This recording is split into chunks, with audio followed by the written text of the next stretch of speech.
Okay, so here's a little take on Mo Better Blues. Just going to kind of walk through it.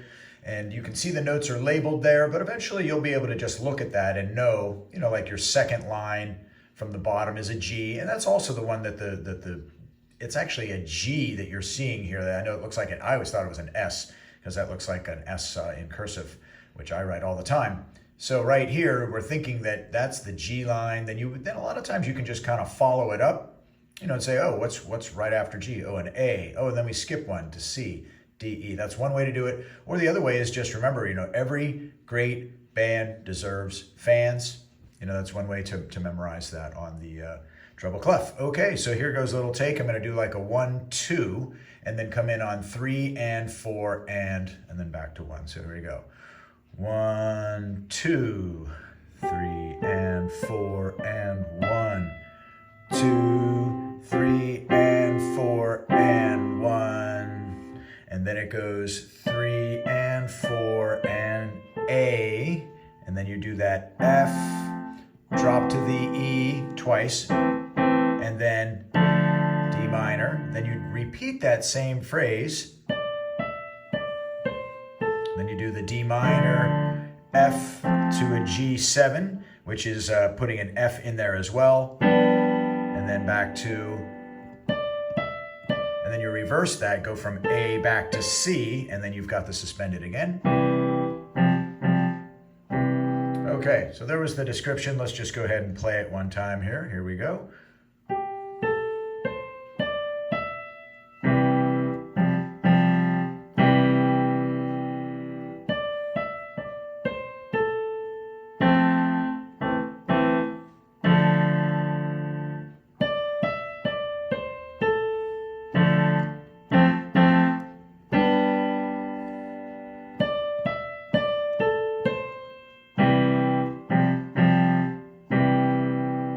So I would say just keep, playing that over and over and repeat that as you go. And that'll just get easier and easier as you go to learn how to read the notes. Then here's another spot here. The other song that we could look at as a good one to learn notes from. And this one has some note value issues going on, right? So you've got rest, 2 and 3 and 4 and 1.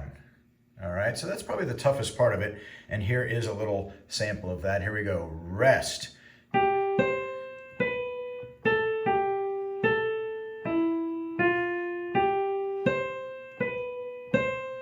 then you get a little percussion break there, and then it does the same thing again.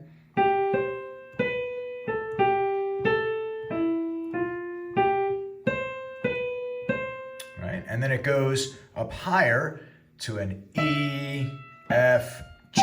That's a dotted note right there. So what happens there is we play this for 2 beats, 1 and 2 and, then we get 3 and 4, and the dot would be 4, and that gives the soloist or the percussionist in here a little bit more time. So we're thinking E, F, G, 2, 3, 4, F to E, comes in a little bit early, and then these stay pretty straight, E to D to C to A, and then G, C, B, C. All right, so now here's the whole thing. Rest. 1, 2, 3, 4, rest.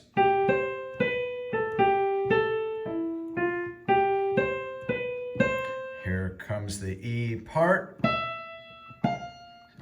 Comes in a little bit early. 2, 3, 4.